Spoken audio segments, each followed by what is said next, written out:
Welcome to the Big 12 Insiders, your Big 12 sports show. Here's your host, Brien Hanley. Hey, everybody, what's going on? This is your man, Big B, Brien Hanley, along with Tim Fitzgerald. This is Big 12 Insiders Power Rankings. Power Rankings for the Big 12, according to me, and what we have going. A lot of changes at the bottom. Look, this conference, I think, is starting to separate itself from who the top four teams and who the bottom are right now. We figured that would happen. There's some surprises all over the place, not from last week to this week, just from the season in general. But there are some changes at the bottom of this, at least according to me. Again, if you're new to this, we compare my power rankings to what the publishers of each site, what they come out with. They do something each week. Fitz, it wasn't a crazy weekend for in the Big 12. Wasn't a crazy weekend, but we did see some, I guess, some definitive stuff that kind of lets you know, okay, who's at the top and who's at the bottom. Yeah. I mean, our top four is clearly distance itself. I mean, I think everyone, no matter who's doing the rankings, they have the same four schools in the top four. It's pretty obvious at this point. And maybe the order changes. I would disagree on that. They should be in the order in which you have them. But also we saw some things last weekend that made a few other things clear. Maybe TCU's got a little more gas in the tank. Mm-hmm. Yeah, and you look at, I'm not a big believer in looking good in a loss, but we saw that with Cincinnati and Kansas, that they clearly weren't overmatched by teams in that top four. So I think your rankings reflect some of that, and it's just very interesting to see how chaotic the bottoms become now. It is really hard to sort out that mess down there. Even the records don't really tell the story that well because of unbalanced schedules. And I think you've done a pretty good job, but it is not the same rankings as you'll see from the Big 12 publishers that came out this morning, as there's a lot of difference towards the bottom. It's going to be fun. Yeah, it'll be fun. I try to do it week by week, what we actually see versus what, well, you never know. No, I don't want to deal in that. I just want to deal with what did we watch and what do we know? And that's kind of where I try to rank these as we move forward. So we'll get into that. Before we do, again, everybody remember, like, follow, subscribe if you haven't already. Continue to leave those comments and always hit that notification bell so you know exactly when Big 12 Insiders content comes out. So, all right, Fitz, let's get into this. Number 16, Oklahoma State. Look, they just can't win a football game. It's just that simple. They just can't win a football game. And I guess this is going to be the theme. They're just going to have teams do wind sprints up and down the field on them running the football. Baylor just said, we're hand it to anybody. They had a guy that had 6 carries for like 145 yards. And just what is going on? I don't know. I think everything that they had in the tank, they let it out of the tank at BYU. They made the quarterback switch. Then he ended up getting hurt. They played well. They had the lead with 1:20 to go. And they let the cat out of the bag. I think that is all she wrote at Oklahoma State for this season, Fitz. I feel like Mike Gundy is the captain of the Titanic, except when they yell iceberg ahead, he goes, "Oh, I see it," and doesn't change course.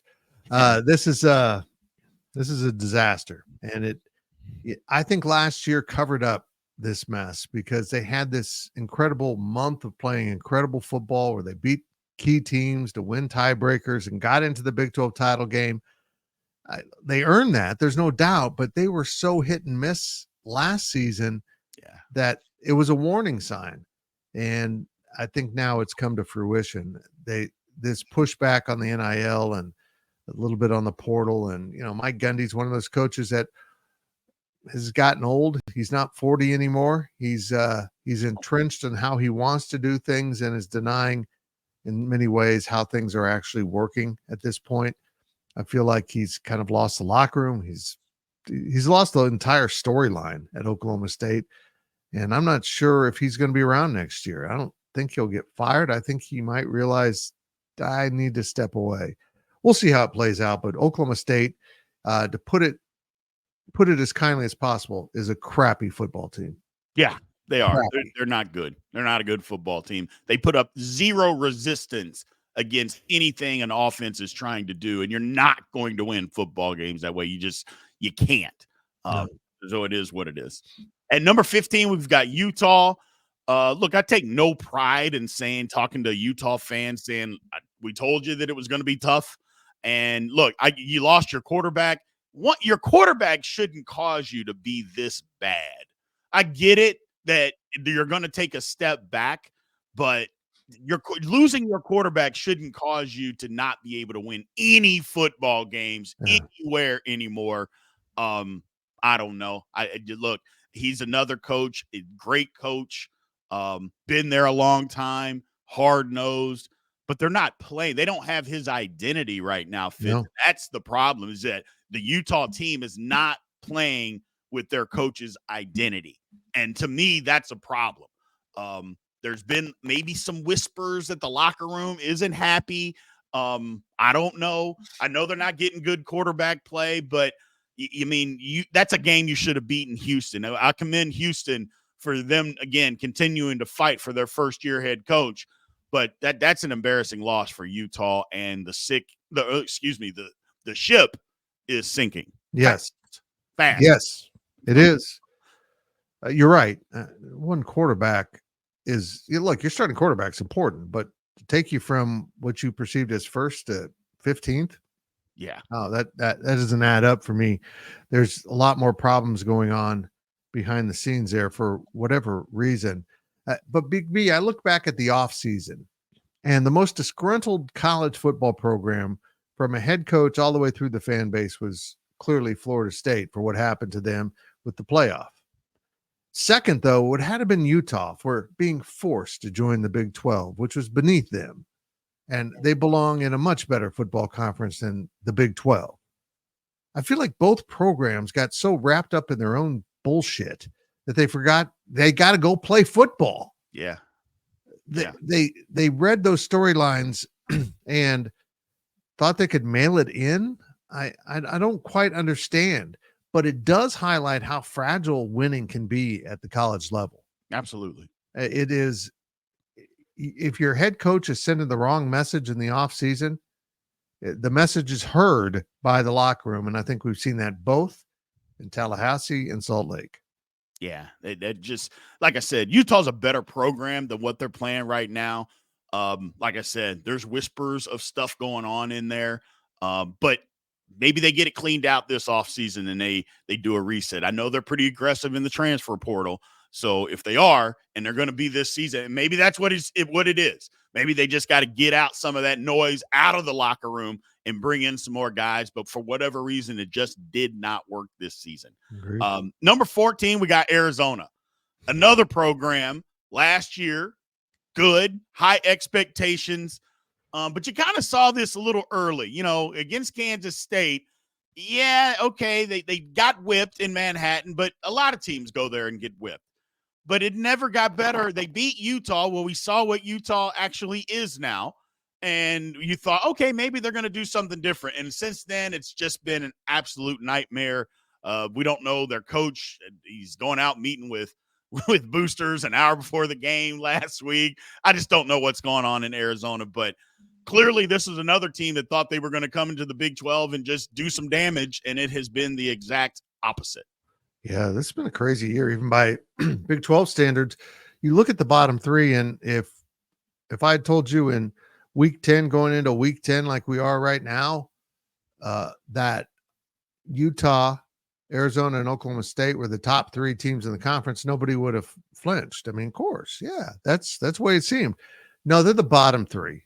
Then that just shows how volatile this conference can be, that even in the preseason, and I got to admit that mixing in these Pac-12 schools into a conference that already had 4 schools that were 1 year old in the conference has made it really hard to estimate who's going to be good and who's going to be bad, but not this hard. This is some weird stuff going on across the Big 12. Yeah, it is.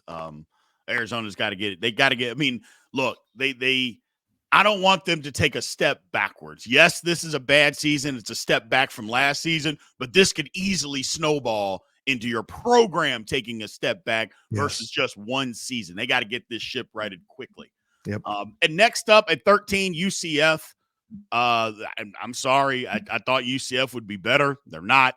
They're an absolute mess at the quarterback position. And for a team that can't throw it at all, I mean, this is kind of where you thought they would be. I know they had that good win, that good comeback win against TCU. I understand that. That was on the road, but they've done nothing since, and they have looked like a bad football team since then. They got pounded. That was window dressing at the end of that BYU game. They got their breaks beaten in by BYU at home on Saturday. It's not good at UCF right now. No, what a mess. Yeah. They're a bad football team. Yeah. You know, in our little Big 12 Insiders chat, our DM messages among all of our publishers, Stephen Leonard from UCF pointed out in September, UCF was in the top level of this conference's rankings. And now, like Utah and others, they're at the bottom. If I had told you this would be the bottom 4 heading into week 10, you would have laughed your ass off and thought I was doing drugs. That might be true, but not over this. I would have had this one right. Yeah, it's just, I don't know. UCF, it's the ship went sideways. They just had no rudder, and they're all over the place. Their defense isn't any good. Their offense, you can't move the ball. If you can't even have a semblance of being able to throw the football when teams know you want to run it, you're not going to be able to run it. So, and that's what their problem is right now. And number 12, I got Houston. Look, good win for them. I know we're saying that Utah's not a good program right now, and they're not. But we said Houston wasn't a good program, but they keep fighting. They got a first-year head coach. They won more games than probably most people thought they were going to win in the Big 12 this year. And so they're still fighting. I still think they got some locker room stuff they're probably trying to get out of there for next year. But, you know, it's Willie Fritz. He's just kind of doing his thing. He'll get this program turned around. And for Houston, that's a good win for them against Utah. No, it really is. It's a win that shows the locker room that there's progress. And if you believe what Coach Fritz is saying, then you're going in the right direction. So that's an affirming win for a coach trying to build a locker room in his image. And I think they're going to run into some difficulty this week, but it's clear that they are playing through quarterback issues much better than some of the more proven programs in this conference. Quarterback issues can sink you pretty fast. And Houston's kind of battling through it. They've got a couple wins in the Big 12 now, which seems hard to believe at some of their performances, including a week ago with Kansas. But look, they are clearly well coached as best he can do it at this point. But I think they're dangerous going down the stretch. They might get a few more teams if people aren't careful. Absolutely. At number 11, I've got Kansas. Now, this is probably higher than what some people have Kansas. But if you watch the games, if you literally watch the games, then you will know that this is about right for where Kansas should be. Look, they should have won the game against K-State on Saturday. They outplayed K-State. There's just no ifs, ands, or buts about it. But they have done what they've done all season long. They found a way to lose the game. That's their thing. I've been screaming for Devin Neal to run the football more. He's averaging 5 yards a carry. They have the ball late in the game, and they don't give it to him. I'm just like, wow, weird. Okay. I mean, 17 snaps. They give Devin Neal 4 touches in that time for 4 carries in that time frame. I'm just like, what are you doing, man? You've got an opportunity, and they just gave it away. But that's what they've been doing all year. But don't tell me there's no talent at Kansas. Don't tell me that the coaching isn't good. They were ready for this football game. They absolutely were. Yep. And, it's a credit to K-State for not quitting and finding a way to win when they didn't play their best. I still say that it's because Kansas played – I don't know if it was Kansas's best game. They played a good game, but 11 seems right to me, Fitz. It just does because, again, if you're actually watching the games, then you can tell Kansas is not a 16-15 team, although they only have one win in the conference. They're going to have an interesting final month. Mm-hmm. They've got really tough opponents that are saying something in the Big 12 race. And they have a way now of impacting the Big 12 race in a really significant manner. They can beat Iowa State and Colorado and BYU. They got them all, I think. So it's going to be fascinating to see what they do. They have found themselves. They didn't get the win, but that was a pretty good football team that played in Manhattan on Saturday.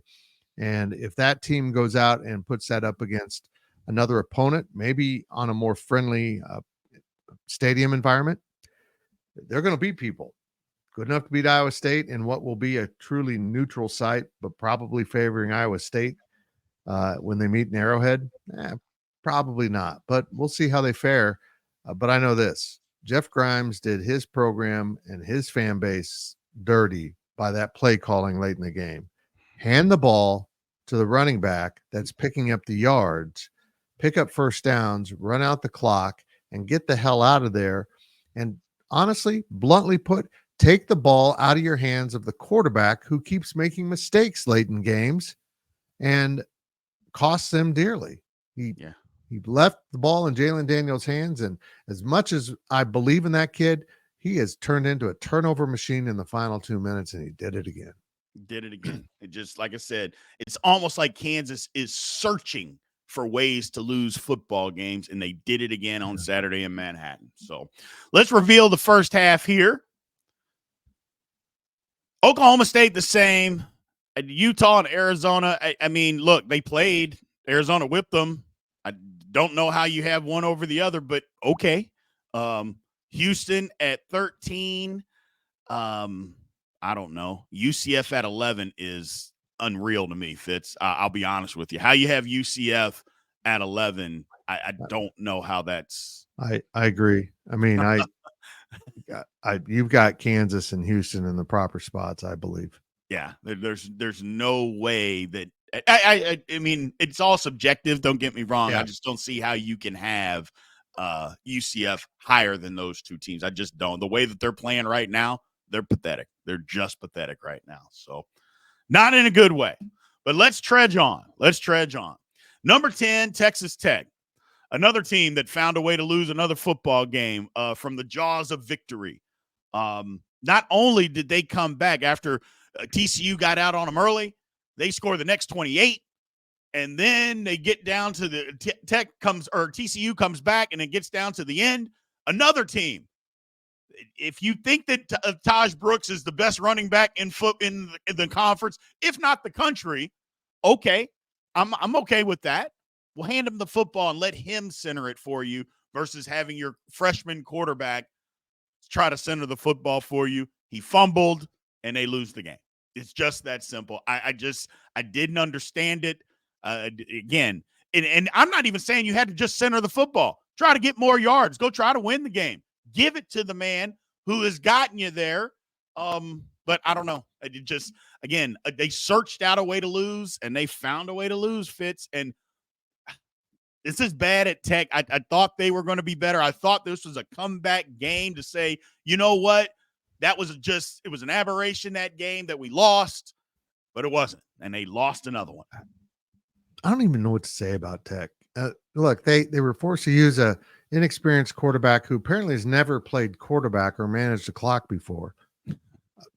I can't explain some of the stuff that went on the end of the game. Yeah. I mean, you learn some of that stuff when you're, this high. I don't understand how that, if you're a quarterback, how you don't know to get out of bounds and do some of that thing and protect I'm just so baffled. That was a bad loss. Not because who they lost to, but how they went about it. Man, Tech is this conference just got some, I'm going to say it, they got some coaches really failing their programs right now. Yep. Again, like I mentioned, you've got a guy that a lot of you think is the best running back in the conference. Just hand him the ball. Let him do the centering for you. But that's not what they did, and it cost them dearly, unfortunately. TCU at number 9. Look, TCU, I thought that this game would kind of separate and see, okay, whoever's going to win this game, you still have some life. Well, TCU ended up winning the football game. I think they still have some life. Granted, they're not out of the con. I don't expect them to go and be in the Big 12 title game, but they're not out of it by any means. And they didn't quit in this football game. They had every opportunity to quit, Fitz. I mean, things have been going bad for TCU. I know they got a good win the week before at Utah, but we just talked about how Utah is not in a good way. Well, then they come back, they get out early, and then literally their doors are getting blown off by Tech, and they just did not quit. I will give them credit because I even tweeted out, oh, this one's over. I mean, they're going to quit. They've quit on the season, and it's all over. The kids didn't quit. The coaches didn't quit. That's a credit to TCU. Yeah, TCU doesn't look like a good team, and yet they've won a couple now, and they're positioning themselves. I'm a little confused by TCU. Let's put it that way. Yeah. But looks like Sonny Dykes is winning back the locker room. If that was ever an issue, they seem to be bought in. You don't win a game like that without being bought in. It just doesn't happen by chance. So we'll see where they go after this. I'm not even familiar with their schedule heading forward. I didn't look at it before the show, but in this conference, unless you're playing those top four teams, the schedule is all winnable. Yeah, absolutely. Number 9, Baylor. Hey, man, I don't think a month ago, Fitz, there isn't a person on earth that would have said Baylor is 4-4. They're going to be 4-4 at one point in their season. There's not a soul on earth that would have told you that a month ago. But here they are. The one thing that we did, I'm going to take credit for it, Fitz. I'm going to take credit for me and you. We both kept saying it. They never quit. They never quit. You could see those kids fighting. Yes, they lost some games. They lost that heartbreaker at Colorado. Then come back the next week, getting just slaughtered by BYU. They come all the way back and have the ball with an opportunity to win at the end of that game.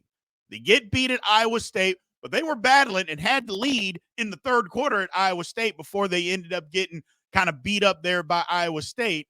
But they never quit. They just didn't. And here they sit at 4-4. I give credit to Dave Aranda, and I have looked at their schedule, Fitz.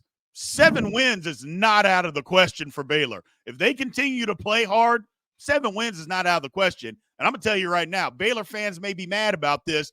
Dave Aranda's not getting fired if you win 7 games. I can assure you of that. He's not getting fired. In fact, he's absolutely shouldn't be. I mean, no. After last season and how they got started to right the ship, it's a hell of a coaching job. Yes. And kudos to those kids for staying the course. Yep. They're in a position to get to a bowl game, and I would guess like a month ago we would have laughed at that concept, but they have kept fighting. They've kept scrapping. Yeah. Even against better teams, they've scrapped. So kudos to him, kudos to the Baylor program, and kudos to the Baylor culture that, said, you know what, we need to be doing better here, and the team has responded. Absolutely. And that's all you can ask, is for kids not to quit and continue to play hard. And now they've won a couple of games, and maybe they're figuring out, you know what? We just keep playing. We're going to win some of these games. Some of these games that we've lost, we're going to end up winning. The tide will turn for us, and it looks like the tide has turned. I'm excited for the Baylor players, the coaches, and the fan base of seeing, okay, you know what? This isn't disaster. Things can be better. And they just keep getting better each and every week. They keep fighting. Number 7, I got West Virginia. West Virginia fired their defensive coordinator today. That was odd. And again, I'm not saying that the guy's been, the world's greatest coach, but after a win, you decide to get rid of your defensive coordinator. I don't know why. It almost feels like something happened. Yeah. Like something boiled over. Right. To fire a coach after a win and a road win. Mm-hmm. It's weird, but maybe Neil Brown is realizing that he needs to make some changes, and who knows if this will help. It's never a good sign though when you're making coaching changes in the middle of the season. But after a win, does that kind of deflate the momentum you came off? It's weird. It really is strange, but I'm a believer in West Virginia football, and I think they can get it going, but what odd leadership. I just can't wrap my mind around making a coaching change like this after a road win. Yeah, and not only that, Fitz, I'm looking up the stats for what happened in that game. It's not like they gave up, 1,000,000 yards or anything. They gave up 386 total yards, and they had a control of this football game. If anybody was paying attention, they had a control of this football game until late. Arizona scored a touchdown and a field goal. They scored those things late. So I don't know. It is what it is. It's like you said, it's weird leadership going on at West Virginia right now. But just seems like you're trying to make the defensive coordinator the scapegoat for what's going on with the season. Then why not fire him last week after what happened against Kansas State? Instead, you fire him after you go on the road and win. I don't know. Whatever. It's just odd. It's just odd. Number 6, look, Arizona State, they didn't play. Look, we're not going to be like the AP people. We're not going to move teams down when you don't play. We're not going to move you down when you actually win. It is what it is. They were 6 last week. They're 6 this week. There's no reason to move them at all. The end of their schedule is tough. And hopefully their quarterback comes back. We'll find out a little bit more about that this week if he does. But at 6, Arizona State, you ask any Arizona State fan to beginning of the season, this part of the season into the Big 12 with this many games left, would you be happy being the 6th best team in the Big 12? They would have screamed, yes, Fitz. Yep, I agree with all that. I agree with all that. Oh my goodness, at this conference, I'm having problems sorting out who's good, who's bad, who's in the middle. I need a drink. Is it too early in the morning for a drink? No. Okay. 5 o'clock somewhere. No. Yeah. At this conference is just, it is what it is, but I like the way that it is, to be honest with you. I really like the way that it is. It makes it so much more fun. At number 5, I got Cincinnati. Look, it was a good effort against Colorado. On the road, wild environment, as we all know. And they handled themselves well. Look, the game got away from them a little bit there, but they fought back. Again, this is another team that if you would have told them at the beginning of the year that this deep into the season you'd be the 5th best team in the Big 12, Cincinnati fans would have screamed, okay, we'll take it. First of all, they probably wouldn't have believed you, but here they are. And they're not a bad football team. No. The thing about Cincinnati is like they don't do anything spectacular, Fitz, but they don't do anything horrible. And to me, that's a solid football team. Look, I've been skeptical of Scott Satterfield.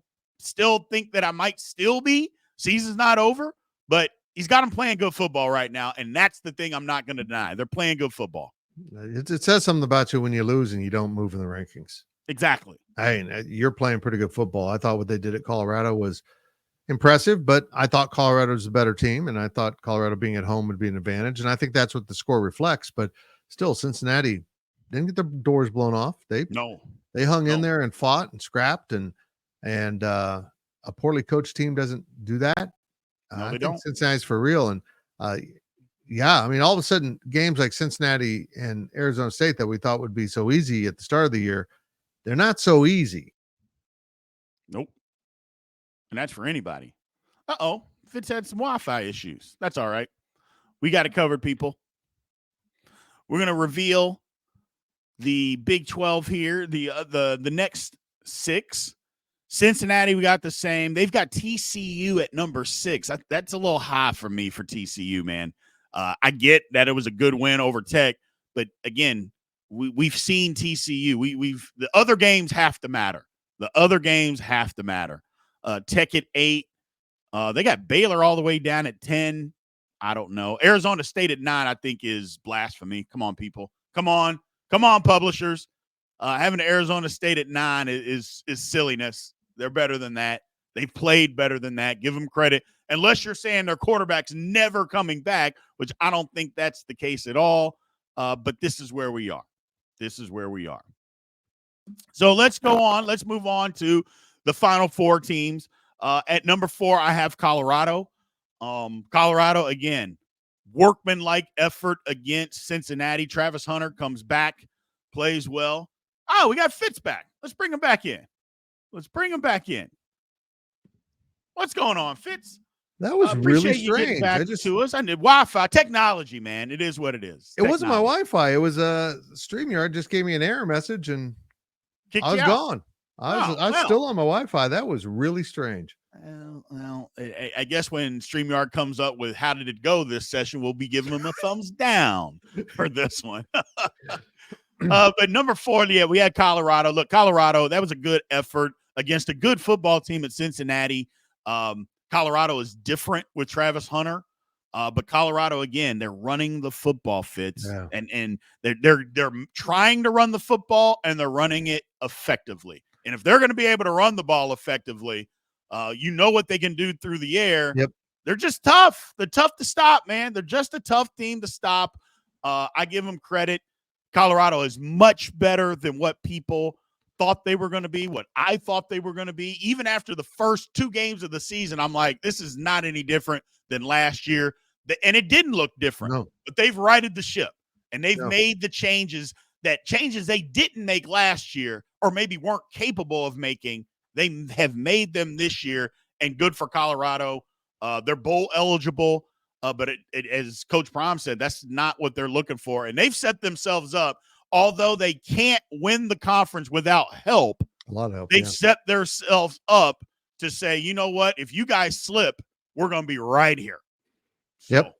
They might be playing as the best team in the conference right now. Even though Kansas State won there, I was really impressed with them because despite all of the stuff going on at Colorado, it's kind of a big show, a circus. Deion Sanders got back to basics of football. We got to run the ball. We got to stop the run. And then everything else can be built off that. But if you can't do those two, everything else gets exponentially more difficult. And he's got that program recentered to what it needs to do to win. Very traditional football philosophies. And I saw someone on Twitter give out a shout out. While people might question Colorado's coaching staff, Warren Sapp has proven to be one hell of a coach because of what he's done with that defensive line. Absolutely. And I kind of stop and wonder, if you're Colorado, and I know they don't want to hear this. Hypothetically, Florida State offers him the job and he goes back home. I'm like, Warren Sapp, just if you're going to stay on this path, are you going to start over with, I don't know. So just some maybe more cookie cutter type of coach, or are you going to try to keep together what you kind of got going? And right. I think Warren Sapp would be, I don't know if he's got the overall football knowledge, but I just have a feeling that might be a very logical move if they have to make one. Yeah. What they're doing, again, that I've been a fan of them doing it a different way. I'm in favor of it because I like chaos and I like when people challenge, what people think has to be done. It has to be done this way, and they're doing it different, and it's working. It's working. Still more football to be played, but Colorado's a good football team, no question about that. Absolutely. At number 3, Kansas State. I've said this many times. Kansas State was outplayed by Kansas. Kansas State fans do not want to hear that. I'm sorry, but you all watched the football game. You know what happened in that football game. The 2 years in a row, Kansas should have won the game, but they didn't. But that's also a testament to Kansas State because you didn't quit and you found a way to win. And that's what good football teams do. When you're not playing your best, can you find a way to win? And Kansas State did that. They did not play their best football game, but they found a way to win. And sometimes that's all that matters. You would say that about BYU. Did they play their best against Oklahoma State? Nope, but they found a way to win. Iowa State, did they play their best against UCF? Nope, but they found a way to win. Kansas State did the same thing. It was at home against their rival that you could say this was Kansas's Super Bowl. It absolutely was, but good for Kansas State. They won the football game, and everything they did in that game wasn't bad either, Fitz. I know we're acting like it's the dark ages of Kansas State football and how they played. It wasn't that. Everything they did wasn't bad, but it just wasn't their best effort. And everybody that watched that follows Kansas State knows it, but they're still at number 3 with bigger things on the horizon. the difference in this conference between the schools that get to play for the Big 12 title and the schools that just miss the Big 12 title game? Winning games you should lose, winning close games, but particularly in this case, a game in which you were probably outplayed and yet you found a way to leave with a victory. Yeah, that's how you end up playing for titles. You've got to survive and advance, and that's exactly what Kansas State did. Again, KU under Lance Leipold has made so many improvements. Something's gone wrong with them in late game situations. Unfortunately, I think it's Jalen Daniels, and he pushing kids under the bus, but he seems to be the common denominator. And yet, despite everything they did right in that game, Kansas State came out on top. And bluntly put, the biggest reason why Kansas State won is special teams again. When KU catches a kick at the 1 yard line and steps out of bounds, and the next play is a safety and you lose by 2, it's not hard to do the math. Yeah. Can't make those mistakes. And Kansas State made mistakes in the games, but not the fatal one. They found a way to win, and that's all that counts. That's all that counts.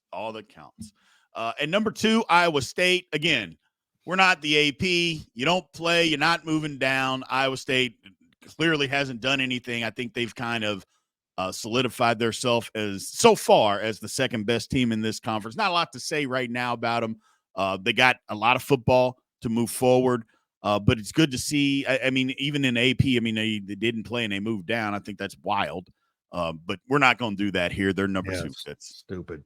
Yeah. Stupid. There's some stuff going on in the AP poll that's nonsense. Well, we know what it is. I don't want to get into that because that's a different conversation for a different day, but we know exactly what it is. So that conversation will be had on the Go Powercat channel tomorrow. There you go. BYU at number 1. Yeah, buddy. I don't know that there's anything that you can say, look, that was a butt whipping at UCF. I know the final score was at 34-23, doesn't show a butt whipping. Don't tell me those last 2 touchdowns from UCF. It didn't mean anything. BYU has done something. They found a way to be physical. We talked to them and heard them talk at Big 12 Media Days, and all the coaches and players talked about is how they weren't physical last year. That they were not a physical football team in the first year in the Big 12, and they needed to get back to being physical. Well, they've gotten back to being physical. Even early in the year, they couldn't run the ball. Well, now they can run the ball. I know they had 2 running backs that got hurt. They're back. They're running the football. They just ran right over UCF. They're playing really good football right now, Fitz. They're in the top 10, finally getting a little bit of respect. BYU, they're the best in the conference at this point, in my opinion. Let's give a shout out to the idiots who thought UCF might win that game. That would be me. We're sorry, BYU. We overestimated one team and underestimated the other team. Could you send me a cougar tail? I'll eat it. I'll eat it live on the show. Yeah, I'll make that sacrifice. I have no idea why I thought that. I don't know. I'm ashamed of myself. Yeah. And I have no shame. Well, and BYU fans, feel free to get in the comments and let us have it. Just feel free, and you'll get 0 pushback from me. 0 pushback. The great thing about telling BYU fans to do that is they'll be so polite and telling you you're an idiot that it'll hurt even worse. Let's reveal the final 4 here and the whole list. Publishers still give Iowa screwed up on the first 2. I just don't know how. I'll be honest with you. BYU, their resume is better than Iowa State's. So I have better wins. Change the votes on the 24/7 pubs there, but BYU was 1 last week also. Gotcha. So it is what it is. They're all the same there. Good week. Like I said, there wasn't a ton of surprises that happened this week. The slate for this coming week may not be a lot of surprises. Only 5 games for the Big 12 this week. A lot of teams are on a bye. You're getting ready for the home stretch of the season here. But overall, like I said, we're starting to see the difference. Not starting to see, we are seeing the difference between the best teams in this conference and the worst teams. You could literally flip it on its head compared to the beginning of the season on what we thought Iowa State and Kansas State we thought would be at the top of the conference, and they are. Nobody thought BYU would, but good for BYU, right. Good for their fan base. They wanted to be in a big-time conference. They're in a big-time conference, and now they're at the top of a big-time conference, Fitz. Yep. So I like it for the Big 12 and for everybody involved. We're going to have an interesting matchup with TCU at Baylor on Saturday night. I think that's the feature game maybe of the week, or at least the most competitive game. That'll sort out something in the middle of this league. And honestly, TCU's surprising us how they're recovering. BYU's surprising us how they're recovering. Someone's going to get an L.